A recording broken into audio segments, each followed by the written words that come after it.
If you love what we do, then please consider supporting CryptFail on Patreon. Your support helps us grow and to create more content more often. And now, on with the show. George pulls up to the house. Thanks, George. Do you mind waiting a little bit? I can do that. Cool. Won't be long.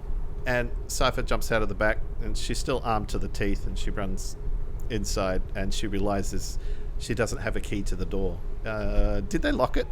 She's testing the lock. Terrence locked it. All right. Yeah. You're gonna blow up the window again?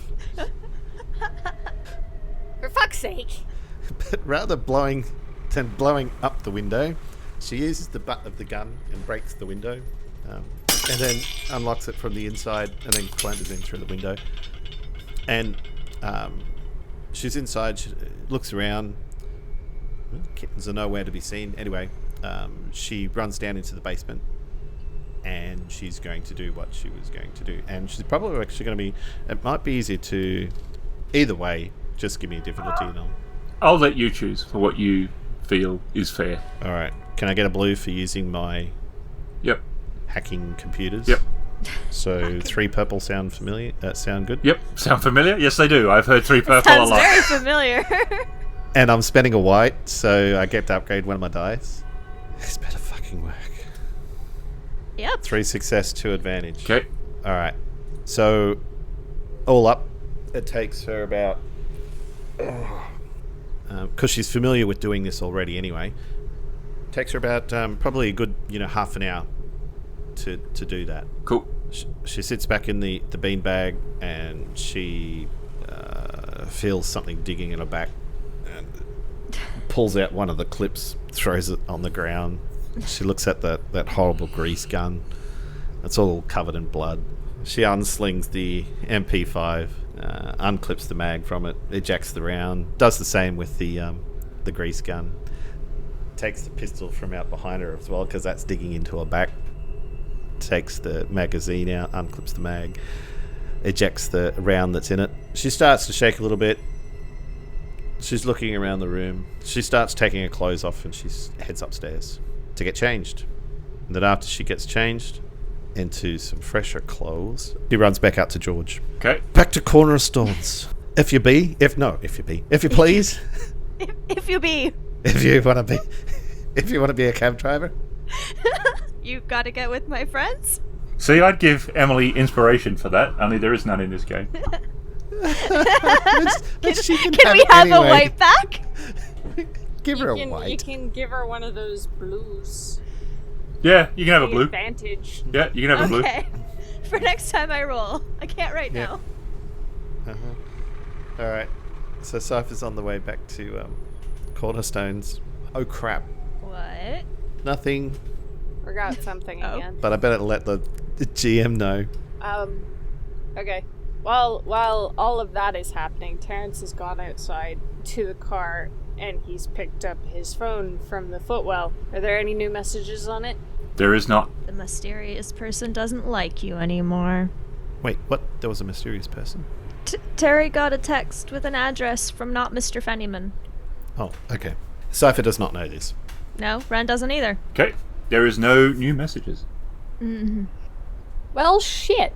Okay, before Cipher gets back to Cornerstones, if she gets back to Cornerstones, Terrence is going to get back in the car properly and drive off to this address on his phone without telling anybody. Well, nobody knows. It takes... Well, she took at least half an hour and then another 20 minutes to track back with... Terrence would definitely have time if he left straight away, went and looked at his phone. So, yeah. Terrence has gone to this mysterious address. The street's dark with the lights flickering only sparsely, and every now and again you pass a member of the city's refuse. Alive or dead, you're not sure, and forgotten by the city. The address looms ahead, and the 2 jagged spires at the rear of the building punctuate its presence, and the large arched doorway, which is flanked by a gargoyle on each side of the roof looking down, give the warehouse a gothic aesthetic to its existence. A gothic warehouse? Why not? Nice. Windows? Really big church that fell out of funding and got repurposed into a warehouse? Okay. Huh? Alright. Terrence is confused, but he goes up to it. Terrence knocks.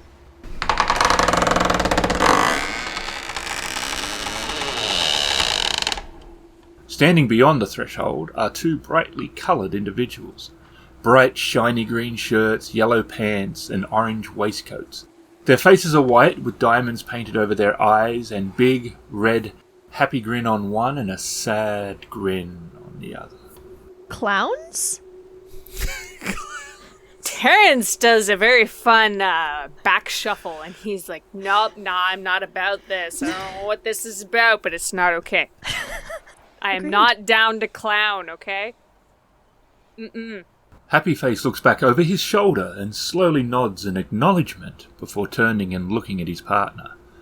Sad Face nods with a tilt of his head, and Happy Face simply shrugs. They then step back away from the doorway, giving you entry. Yeah, you just melt back into whatever creepy shadows you spawned from. Terrence kind of slowly goes back up to the door and peeks around it, looking both ways. Are you here to guide me to the payment patron person? That would be my honour. The figure is dressed in a Victorian cut-tailed suit.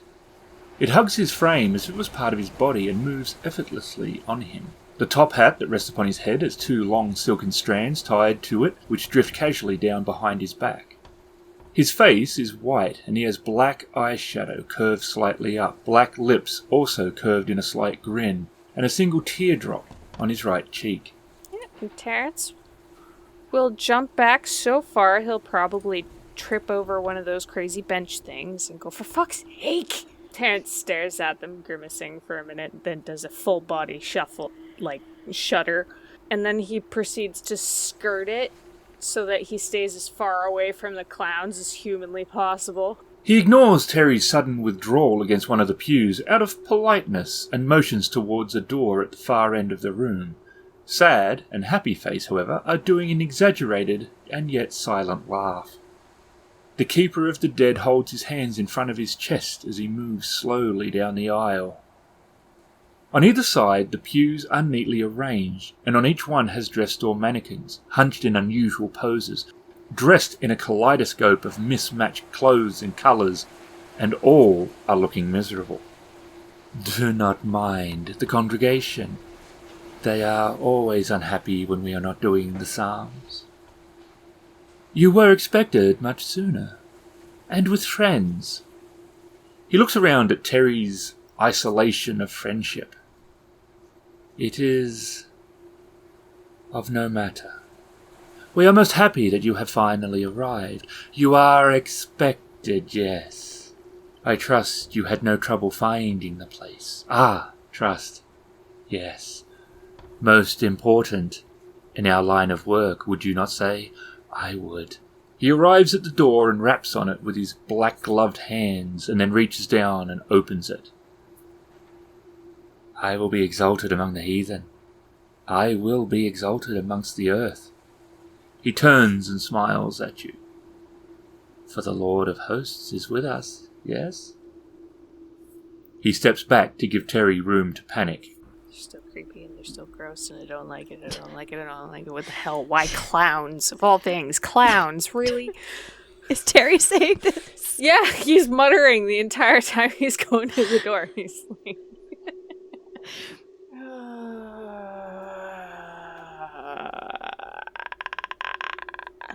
Terrence will try to disentangle himself from whatever mess he's currently heaped in.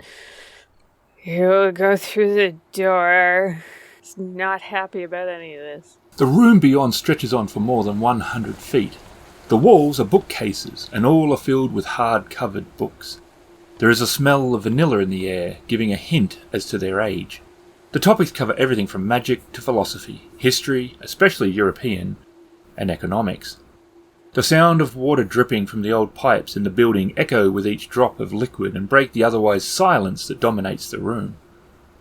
On the right and left are two buckets to prevent the liquid from soaking the carpet.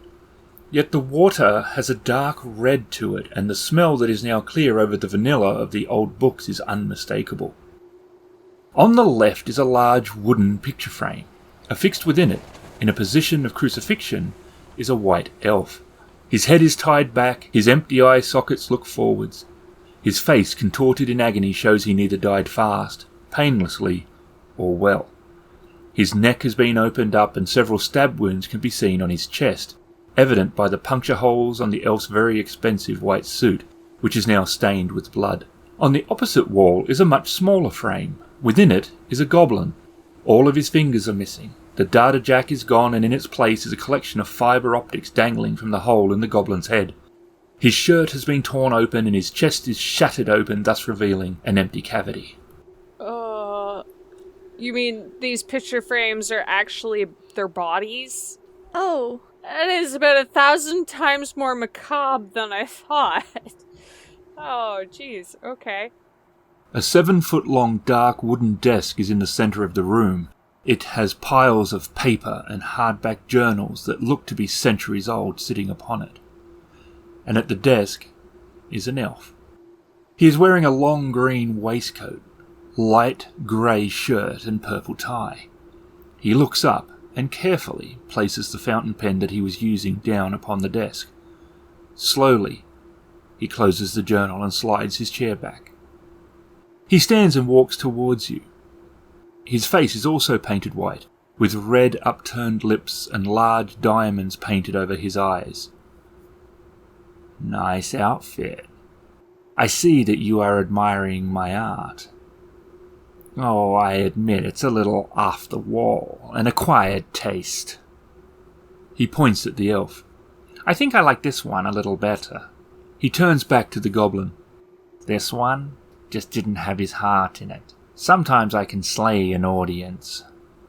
But the strands of fate have touched you all, and you all share something in common. Do you know what it is?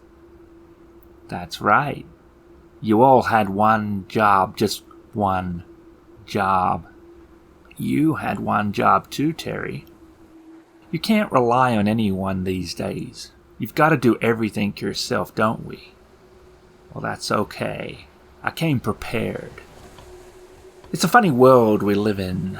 Speaking of which, you know how he got these scars? And he pointed up at the elf. Oh, God. Guy on the wall. The guy on the wall. Fuck. All that was required of you was to get into that office and obtain the manuscript. We did get the manuscript. Don't test the monster in me. He moves fast and grabs you, and he smashes your body against the wall under the dead elf, his blood dripping upon your shirt. There is a short, vicious-looking knife in his hand, the blade he holds against your throat. 500 years of planning and you almost threw it away! A rage is in his eyes as the blade begins to cut your flesh, parting it like it was never solid in the first place. It burns and your blood starts to flow. Then the fire is gone from his eyes and the knife from your neck. But you didn't. He turns away before looking back at you over his shoulder. Terrence is just, cowered against the wall where he was put, and he's, barely breathing. The robin on the steeple, it's singing to the people. A blam! A blam! They all fell down. You know, it took many years to get that rodent to come out of that dark hole that he was hiding in. Your hubris almost tainted the bait. The flash in his eyes burns for a second before it fades again. He's not even blinking. He's just staring at this guy. You owe me for your curiosity. You found yourself and that of your friends in this maze. The sweetest irony is the book isn't even any good. You might not even have read it yet. Oh, cheer up, Terry. It all worked out. And you can relax knowing that this is all your fault. There will be a run. And I will call, and you will answer. Terrence takes a breath. He comes over and slides his arm around your shoulders. You want to know why you're not dead? It's because I like you. You add chaos into their order. That perverted mayor candidate. He puts 2 fingers to the side of his head and drops his thumb like a hammer, suddenly twisting his head like he'd been shot. You had his brains painted all over the wall. Very artistic. There has been arrests, corporations running like cockroaches in the light. The politics have been upset. How worked up you all got over that dead waitress. Magic. Demons. Oh my. You bring anarchy in your wake like a container ship of misery. Oh, I like you, but I am a collector of art. He motions to the far wall where there are 4 large wooden frames upon it. The first has a backing of runes. The second is green with a 4-leaf clover motif in the corner. The third has the rough shape of a female cut into what looks like a book cover of birds of the Western Hemisphere. And the last looks like a movie poster of Jaws, but the shark is missing. I know the voices in my head are not real, but sometimes the ideas that they have are awesome. He slides his hand from Terry's shoulders and uses him to push off. Terrence is still against the wall, so he doesn't move far, but he flinches. He looks back and flicks his wrist. From the air so thin is now a playing card. On its back is a cred chip, and he slowly offers it to Terry. 1 by 1, this corrupt city will hear my call, and 1 by 1, they will all fall. Terrence reaches his hand up and very gingerly takes the card. And he looks at it. Is it by any chance the Joker? You know, I'd like to say no.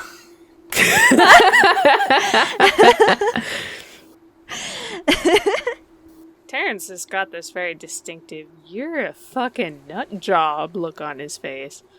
But he's not saying anything. The door opens and the keeper of the dead is standing there, a smile ever so slight upon his lips. Still with us, I see. How agreeable, yes?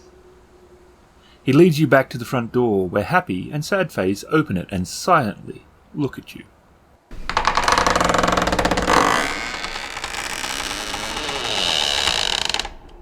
There are those who dwelt in darkness and in the shadow of death, prisoners in misery and chains. But I have the key. We will be enjoying your company again. He looks back to the wall art in the other room. You may come and hang for a while. Yes. Happy and Sadface laugh, their silent laugh. Terrence is just shaking his head. He's like, no. And he leaves. Terrence hates clowns. I'm not sure if I've told anyone that. I don't think I even told you that, Aaron. I'm sorry. Terrence will get in his car and drive his, really fast back to Cornerstones, but probably still not fast enough to get there again before Cipher does, if that's where she's going. Yeah, Cipher would probably get there first. Yep. Cipher's gotten there. I'm assuming George has dropped her off. Mm-hmm. She runs inside. She looks around. She's got like a panicked look on her face, behaving a little bit erratically. More so than usual. Where is everyone? She's seeing people everywhere. Is Fanny Man or Lambert around? Yep. Or is it Yep. Well, Lambert's in with Wren, and they've taken the bullet out and stitched her up, so she's... yeah, but where are they? In the back room. What, the back room? Oh, okay. So Cipher runs in the back room. She looks down at Wren. Is Wren, awake or... I don't know, is she? Conscious? She'd be awake, but she's a bit... Okay. Sort of out of it. And almost as out of it as this poor patron who wasn't... Who's given a bunch of blood! Is now being shaken because Cipher's seen the transfusion tube from his arm to her arm. And she's like, no, she's taking my blood, goddammit! And she's rolling up. He's just like, ah! She turns to the goblin doctor and she's like, take my blood. And he just looks at you and is like, A, what type are you? Oh yeah, she would know. I mean, to be fair, I don't know my blood type. Only Aaron knows your blood type. Well, no, I mean, Wren knows her blood type because I had to pick one for her because I was asked, but Emily does not know her blood type.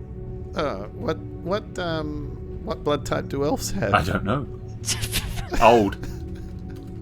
Old blood? Oh, I don't know. Oh yeah. Could you use elf blood in a human? Is Cipher still shaking a poor patron of Cornerstones? Yep. She's probably got like blood type like O blood type or something like that. Something. I don't know. But elf blood probably isn't compatible with human blood. Was Cipher yelling or? Yep. Okay, then Wren will have noticed that. And the goblin grabs Cipher by the nose, pulls her down to eye level. B, you weren't here. C, I couldn't wait. And D, when I think of it, I'll let you know. And he lets her nose go. Cipher's eyes are watering from him grabbing her nose. She looks over at Wren, is Wren stirring? Yeah, trying to figure out what's going on. Good. So Wren's probably jumped on top of you and she's giving you a big hug. Wait, what? Wren has jumped on... Cypher's jumped on top of you. But first I was like, did you bring the cat? Then I was like, wait, the cat can't... Now I'm taking over your... You always take over Wren. Characters. It's never Terry, Fennyman, Lambert. It's always Wren. It's always Wren. That's because Terry, Fennyman, and Lambert are all guys. I'm always just like, I'm doing what now? Wren starts dancing. Yep. Yes.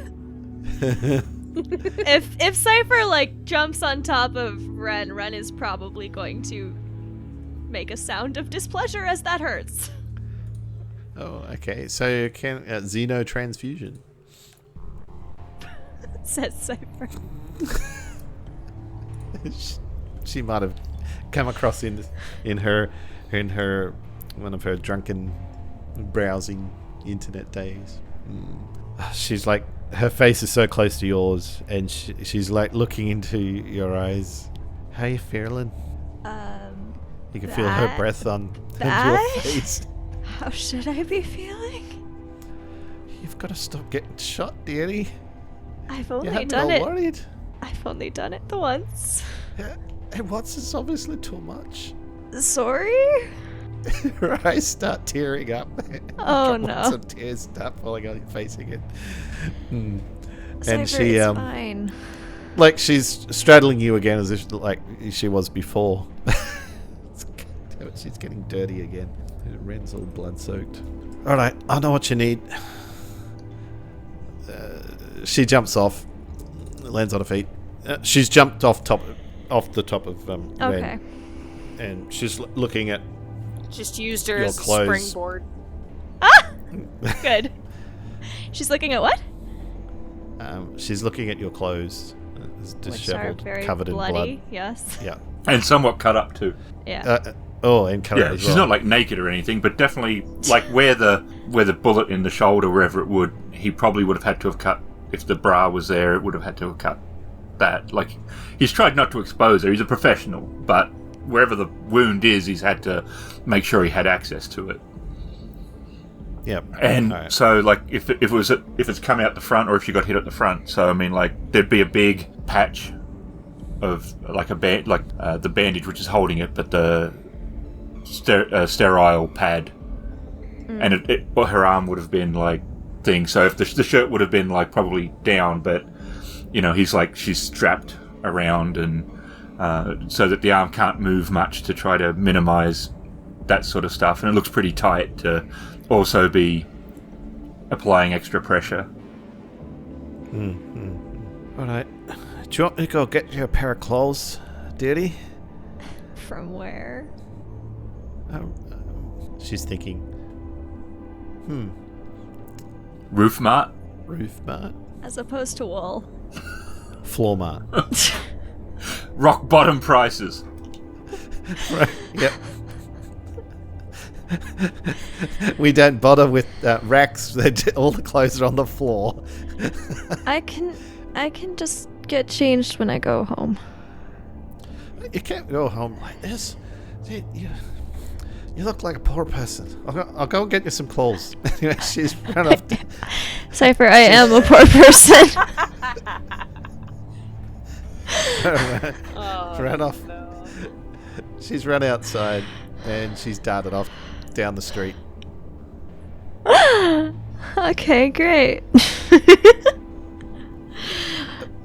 Well, hopefully she can get something for under 200 credits because she doesn't have that much left. Terrence will probably arrive almost immediately after Cipher. After Cypher's left! In the street. It's just a constant in and out of various people. Cipher leaves. Terrence leaves. Cipher shows back up. Cipher leaves. Terrence shows back.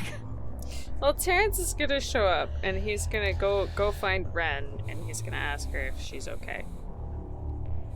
Since she's awake now. Yes. And Terry does have a cut on his neck.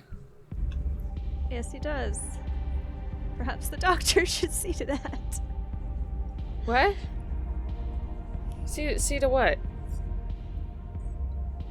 You're bleeding. Are you sure that isn't just blood from earlier? There was a lot that happened today. Yeah, but your neck is dripping blood. Oh. And Gross. it wasn't before. That's fine. Seriously. And Terrence goes over to Lambert and hugs him. And Lambert doesn't let go. And you know that he Terrence loves you is because just- that's his good shirt. Oh, shit. Which is now covered in blood. Everyone's covered in blood. After a little bit of that, Terrence is gonna back up a little bit. He's gonna hold up his card with the chip on it, and he's gonna ask, "Do you know what this means by any chance?" Who's he asking? Lambert. That's a playing card with money. Mm-hmm. Okay, let me rephrase the question. Do you know what it means when a psycho clown gives this shit out? Psycho clown. Yeah, like, circus from a mental hospital broke loose. And Fennyman's like, are you meaning Harlequin? I don't know. He said a lot of words, and a lot of them didn't make any sense. Where did you go? You went and found clowns? They are not what I was looking for. I was just told to go there to pick up the payment, and I wanted to get any payment for you guys Payment for- as soon as possible, because you might need Payment stuff. for what? The job we just botched, apparently. If there was trouble, I didn't want to involve you two, because you were already hurt. Cipher was traumatized and full of guns. Full of guns. Did Cipher? Oh no, she left the guns at the house. Did Cipher run to the store with guns? Just a submachine gun in each hand. I want a discount. And a pistol. No, she left them at the house. I just had a moment where I was like, Terrence I'm here to doesn't buy know a that. cardigan. I want your best cardigan. It's got to be knitted really well. Terrence doesn't know any of this.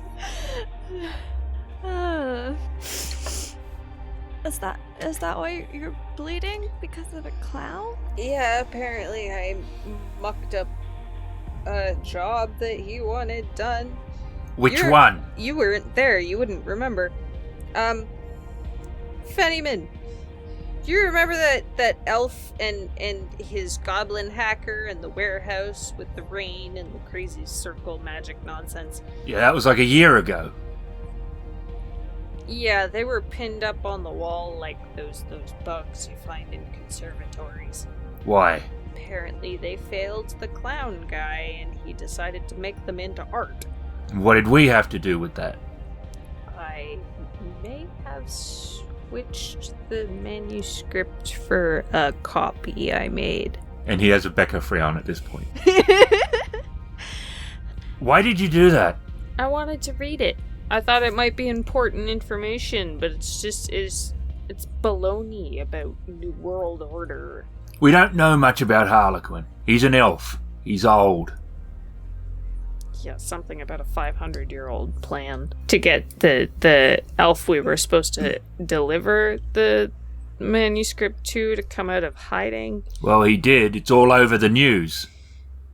I don't even know who it was. He said like 3.5 sentences to us before getting shot in the head. It was Scribe, the author of your book you stole. Why would the guy want to steal his own book? He didn't. I don't... Harlequin wanted to steal the book. I think he just wanted it back. He did. Oh, that's weird. This is all very weird. It has been a weird day. So how did he know that he didn't have the original? Did you botch that? I thought I did a pretty good job, but he looked at it for like 3 seconds and was like, "Bah!" And then his face got shot off. Which I guess that also means Harlequin knew it was fake too. Why would that mean that? Because he didn't seem terribly happy with you, did he? Well, no, but why would he keep us alive? In that, like, why go through so much trouble? Wouldn't it have been easier to just kill all the guards on the roof without worrying about not hitting us? I'm not sure if you noticed this, but the rumor is he's completely fucking insane. I mean, I would have guessed that just from the freaking clown outfit. I mean, why? So he shot all the guards on the roof? Or he had someone do it for him. Although I would have expected that you were expendable, but maybe it amuses him. He's not exactly been stable. There's been a slew of people turning up dead over the last 20 years. They've all thought that he's been involved. No one's been able to pin anything on him, though. Only 20 years?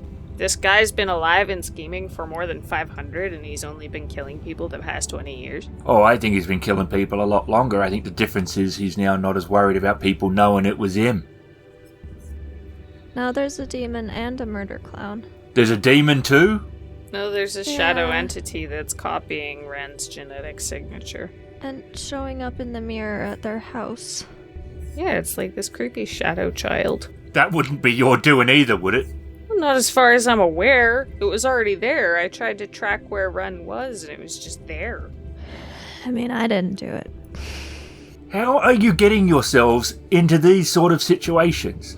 Hey, the last situation we had that involved a demon was apparently my ancestors' fault, so that's just bad luck and genetics. Normally we just go do a job and then it all goes bad. I would say. So you're still alive. I can clearly see that. So he let you go. Yeah, something about wanting us for another job. Like, and chaos. Jeez, I thought Mr. Book was scary. Mr. Book is scary, but he's not insane. Well, there's scary, and then there's scary and insane. Which is just worse. By multitudes. What job does he want done? He didn't say. He just cackled and said more weird shit. Oh, how helpful. Well, he paid us for me fucking up a job a year ago, so there's that. Terrence shrugs. I have no idea how much, though. Well, if it's from a year ago, how much was he supposed to pay you? A year ago? We finished the job we had a year ago. This is basically a continuation of it, gone wrong. Oh. Gone horribly, horribly wrong. Oh. I'm half suspecting you've done a few jobs for him. Something about that one job that involved shooting the minister guy in the house. The one who Mr. Book shot and then gave us the credit for. Oh my god, I can't imagine doing a job for this clown and Mr. Book. That ugh. You should tell Cipher when she gets back. She wants to buy clothes. Terrence blinks. She went shopping. She says I need clothes so I don't look like a poor person. You are a poor person. That's what I said. Well, let me put this chip through, and I'll send you some money so you aren't quite as poor as you usually are. I'm not taking your money from a job that you did and that I didn't do. This money is for the job where we almost got shot and died. The other job from a year ago was already paid for. You are getting at least shot. 1/3 of this chip. Yeah, I don't recommend getting shot. No, I wouldn't recommend that either. Terrence looks at you really confused and then looks over at the doctor and mouths blood loss. Yep, she got shot. Body punctured. When body punctured, body leaks. Hence, blood loss. Glad we cleared that up. Dead pants at this goblin.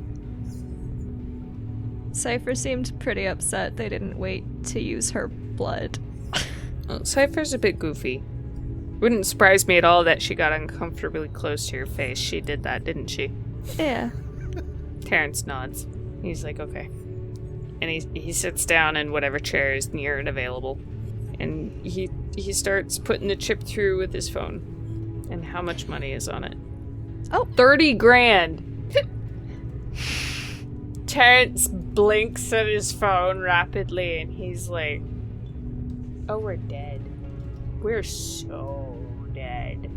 We're in so much shit right now. Holy crap. And he sends 1/3 of it to Wren. And he sends 1/3 of it to Cipher. What's wrong now? He's like, check your phone. It's not good. It's not good. Can Wren get her? Yeah, I guess Wren's phone's in her pocket. Wren has a little message that goes, you just got transferred 10,000 credits. That's 1/3? That is 1/3. What does he want you to do? I don't know. I guess I can pay Cipher back for whatever clothes she gets. Well, you're certainly not poor anymore. That'll float you for a while. Yeah, that would last me 9 weeks, maybe. Jesus, where do you live? Penthouse suite? No. Definitely not. And the goblin walks over. You were reasonably lucky, so I would advise you not to do that again. And he hands you a flattened slug. And he, drops it into your hand. He's like, you're lucky they didn't use hollow points. You need rest. The stitches will dissolve on their own. The rest of it will need time to heal. Okay. Thanks. And he walks out. Took me a minute when he said flattened slug. I was like... Not an unhappy snail. I know. An unhappy snail. I was like, huh. It was raining outside. I stepped on this earlier. I thought you'd like it. It just took me a moment. I was like, oh. Well, he's a goblin. Okay. He's a goblin. You know, old habits die hard. Have a slug. Maybe it'll make you feel better. Well, Wren's just kind of looking at the bullet then. Oh. She brings back a shirt and it's got Target written on it.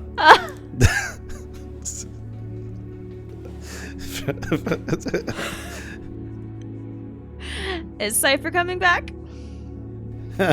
What? Is she coming back? She's off shopping for about... Oh, well, I don't know. Okay, how long? I don't know.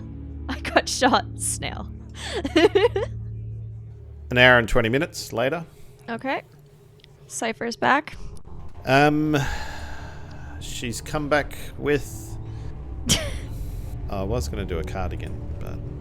Whatever she's brought back, didn't you say one of Wren's arms is kind of strapped? Yeah, she's sort of... I don't know how she's gonna put anything else on. The strap is actually... it's like the sling part, so you can move the arm out of it. But it's all... This part's it's really tight. It comes under the arm, and he's probably done it across the breast too, to make sure that whole area is tight and the shoulder doesn't move as much. So, but the actual sling part... Okay. Fair. Yeah, she comes back with like a winter parka. Okay. It's unzipped. And she brings it back in, but it's this awkward pink sort of colour. Awkward pink. What is awkward? I don't know. If it's like the bright red thing that we were looking at in 7th Sea, it's probably blue. Yes, because Adam posted a picture. He goes, Catalina is going to wear a bright red dress and sends us a picture of a yellow dress. And we were like, and he goes, yeah, Adam, that, are you but red. colorblind? We were like, So unhappy sure? pink is blue. unhappy. Oh, like, do you... There we go. There we go. Okay. So that's definitely pink. Yes. So. It's definitely pink. Yes. All right. That's not an awkward pink. I'm confused. I think it's awkward. All right. It's trying hard, but it can't quite be bright enough. Cipher declares that it's awkward. All right, so the only thing I could find was this awkward pink thing. And Fennyman walks Oh, God. in. He's holding a piece of paper. And he's like, Ferret just called. He said he found something about Wren. He thinks you guys should go check it out. Something. What about me? I don't know. He just called. Fairies just gave me the message. He said this is something weird and important. He's at this location. We should go. What? Now? Yeah. You're in no state to move anywhere. But I don't know what it is, and it could be bad. I don't know what it is either. Ferret's there now. We should go. Who's fair? You've met Ferret. Ferret was the one who gave Terrence He gave and Lambert a questionable Christmas gifts. Oh, the weird non-taught. No, yeah. Oh, what? He's the one who checked the morgues when everyone thought we were dead. Yep. All right. Okay. Well. Okay. Okay. Cipher takes the address, looks at it. Poor part of town. Good. No more rich part of town. You'll just fit in fine. Thank you. Hands Still around covered in blood. The note, and she runs outside, jumps into the back seat of the cab. George, Where's she can going? you take me home? Ugh. She's calling out, I'll be back in a minute. Shadowrun, a slice of life adventure in a dystopian future, starring Becca as Terry the Mage, RavenInsane as Cipher the Hacker, Emily as Wren the Thief, and Ghost as the GM. The excellent Shadowrun is produced by Catalyst Game Labs. The Genesis rule set comes from Fantasy Flight Games, and many of the sounds and music comes from Syrinscape, which is an amazing tool for bringing more life to your game table. This has been a Crit Fail production.